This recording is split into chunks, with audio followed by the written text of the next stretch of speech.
States of India Kerala ന്യൂസിലേക്ക് എല്ലാ പ്രിയ പ്രേക്ഷകർക്കും സ്വാഗതം. 1ാം ക്ലാസ്സിൽ പഠിക്കുന്ന വിദ്യാർത്ഥിക്ക് ടൈം ടേബിൾ ടീച്ചർ എഴുതി കൊടുത്തതാണ്. അപ്പോൾ ടീച്ചർ രക്ഷകർത്താവിൻ്റെ സൈൻ ചെയ്ത് വാങ്ങിക്കൊണ്ട് വരാൻ പറഞ്ഞു. 1ാം ക്ലാസ്സിൽ പഠിക്കുന്ന കുട്ടിക്ക് ഇംഗ്ലീഷ് സ്വാഭാവികമായിട്ട് മനസ്സിലാവും.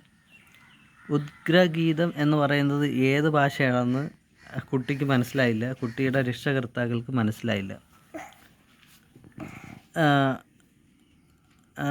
മാത്സ് ഗണിതം എന്ന് എഴുതിയിട്ടുണ്ട്. ഓക്കെ, അറബിക്ക് മലയാളത്തിൽ അറബിക്കെന്ന് പറഞ്ഞെഴുതിയിട്ടുണ്ട്.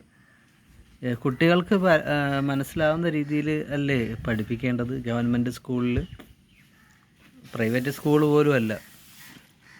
അപ്പോൾ ഇങ്ങനെയൊക്കെ എഴുതുന്ന ടീച്ചർമാർ,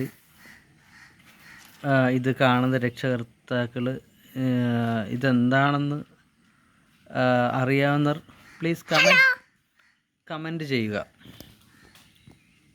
മനസ്സിലാക്കാൻ വേണ്ടിയാണ്. ഡയറക്റ്റ് ചോദിച്ചാൽ പ്രത്യേകിച്ച് സ്ത്രീകളായതുകൊണ്ട് ചോദിക്കാതിരിക്കുന്നതായിരിക്കും ഏറ്റവും നല്ലത്. ഹലോ മക്കളെ.